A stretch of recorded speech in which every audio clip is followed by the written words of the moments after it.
What is now a quiet rural community in Virginia Beach may not be that way much longer. That's right. The city is proposing a massive development in the heart of downtown Pungo. It would be built at the intersection of Princess Anne and Indian River Roads. 13 News Now reporter Robert Boyd went to a meeting about the proposal tonight. And Robert, the community seems like it's putting up a fight.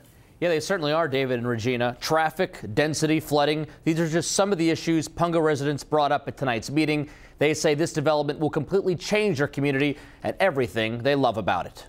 Pungo is a one traffic light kind of neighborhood, but that could all change. Developer Pungo Properties wants to build 164 houses on 122 acres of land in the vicinity of Princess Anne Road and Indian River Road.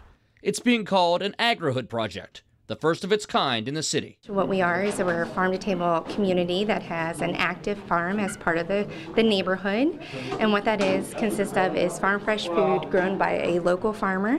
Besides the 4.5-acre farm, the community will also include 16 acres of commercial space. We are looking at doing a farmer's market style with our farmer Brad that will sell local honey, soaps, and of course produce. More than 50 area residents packed Thursday's meeting to hear these plans firsthand. Many of them feel the project just doesn't fit in. It sounds good on paper.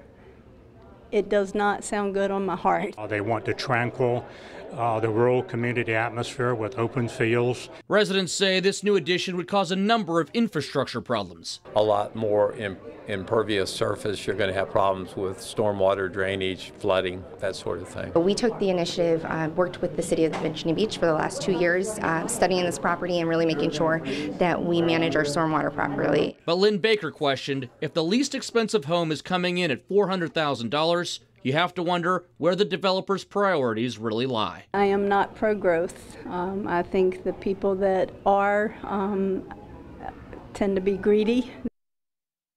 Now, this project is expected to go before the Virginia Beach Planning Commission this September. Robert Boyd, 13 News Now.